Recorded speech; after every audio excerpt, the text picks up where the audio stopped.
All right, guys, so we got to talk about this video that is going super viral that I want to react to because I think it is a perfect example of how you should handle yourself when faced with instances of overt racism. Okay, I mean, we've done stories about how, you know, people have been alleging racism going on around the country, specifically talking about the Sesame Street or Sesame Place parade, in which the parents of the children whom claimed they experienced racism because, I don't know, Tickle Me Elmo decided not to hug one of their little girls. They're out here trying to sue the place. Okay, I'm not necessarily sure if that's the right response. I think what happened in this video right here is the actual right response to deal with racism, as there was a black man in a store, in Dillard's, more specifically at a mall, and allegedly he asked a white man who was a Dillard's associate where the fitting room was, and allegedly the white man, the store employee, told him what direction the fitting room was, and as the black man and his family walked away, he called them effing N-words. And what I mean by N-words, I mean N-word with the hard ER. And this interaction, the response from the black man when being told that, hey, this store employee called you the N-word, again, I think is a perfect example of how you handle situations like this. And that is why I want to talk about it. So without further ado, let's go ahead and roll the clip. My 10-year-old son heard you call me a f***ing I want you to know this. And it's unacceptable. You shouldn't do that. You're too old. The family has patronized the village for many years. I carry myself with honor.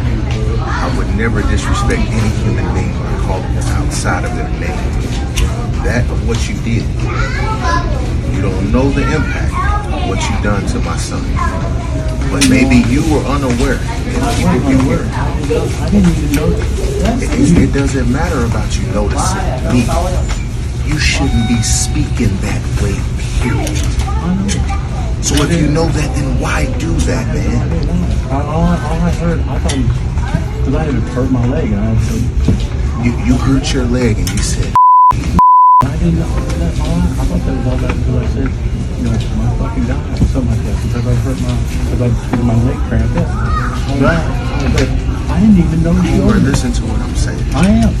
How long have you worked here? Over 20 years. Over 20 years, and you're acting that way.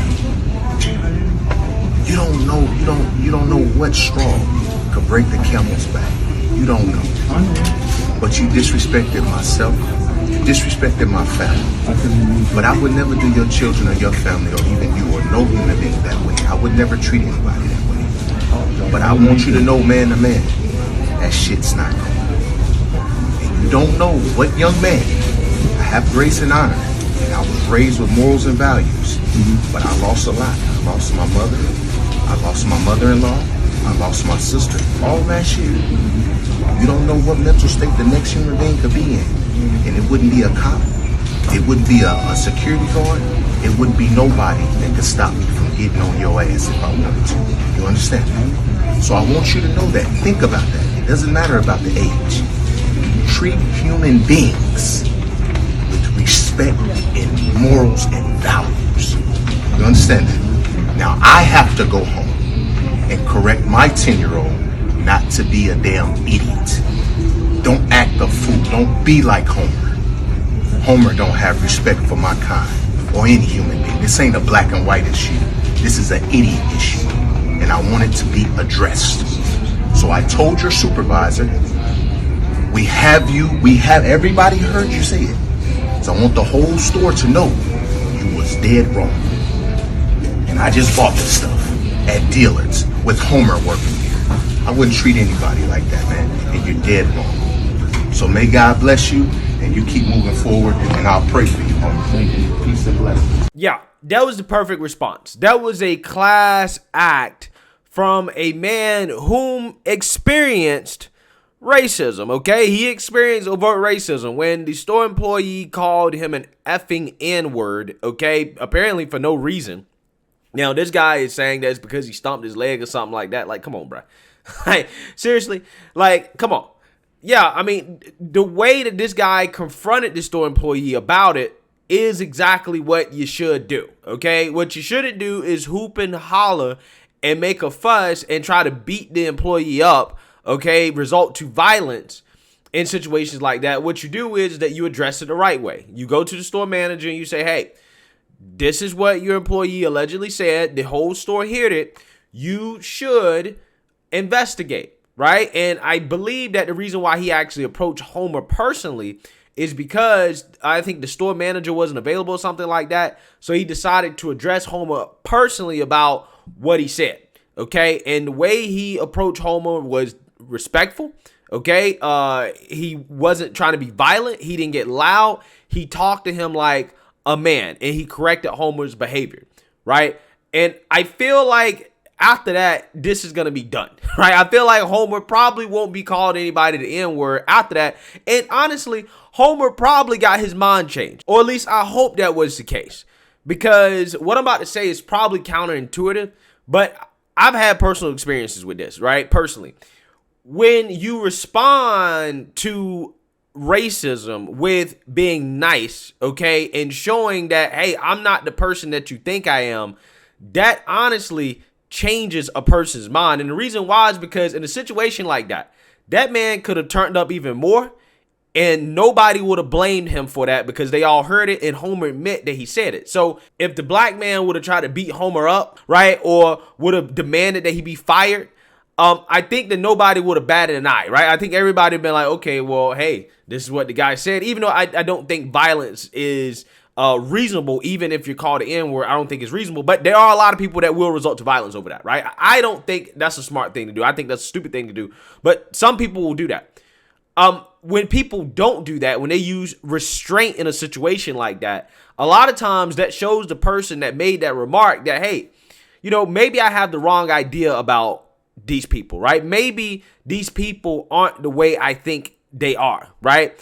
And that is kind of what happens sometimes when you use grace, okay, and you extend mercy to somebody who has hate in their heart. Sometimes that is the best way to actually deal with the problem, to change that person's behavior, right? Which is the goal. The goal should be to change that person's behavior, because at the end of the day, that hate comes from ignorance. This man is just simply ignorant. And that is why I love it when the black father said, it's not a black or white issue, it's an idiot issue. You're just an idiot, okay?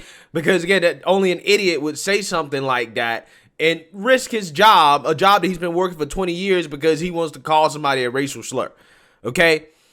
So, yeah, you educate idiots, right? That's what you do. You educate them. Now, the store employee allegedly got fired for this, okay? But it doesn't seem like to me that the black man necessarily wanted to get the man fired. It doesn't seem like that is the way he wants to go about handling this issue. He's more concerned about trying to address the individual and change his behavior and the impact of what that man said on his child, where he would now have to go to his child and explain what that man said and what it meant, okay, and to also teach his child not to be the same way as that store employee, okay? So again, I think this is something that's worth highlighting. I wish more people would react this way when faced with instances of racism. Too often in society, we see people want to resort to violence, right? Or be over the top about alleged experiences of racism, which is what I think happened with the Sesame Place thing, okay? The black girls apparently didn't get a hug from Tickle Me Elmo, and now the parents are suing for $25 million. It's like, dude, come on. That's not worth $25 million, okay? You are using your child to try to get rich, okay, off something that may or may not have been racism. We really don't know. It'd be hilarious if the person revealed to be in that costume was actually a black person. Would they still cry racism after that, right? What would be the accusations after that? Because all you had to do to really just deal with it is just to go to the place and say, hey, you know, I think this is wrong. They offer you, hey, free tickets or, you know, a special session or whatever. You get a formal apology and that's it. That's it. And you move on with your life. But sometimes that's not enough for some people. Some people got to take it over the top. They got to make a scene out of it. They got to do this. They got to do that. And it's like, no, that's not the way that you should handle situations like that. The best way to handle situations like that is the exact same way this man handled the situation, by extending grace, showing that I am a better man than you because I'm not going to stoop to your level. Okay? And I guarantee you, in that situation, Homer felt like a very small person. He felt like less than a man because of how he was addressed. Okay? I guarantee you. So, hey, let me know what you guys think. Make sure you like, comment, and subscribe. Most importantly, share a Black conservative perspective. Peace.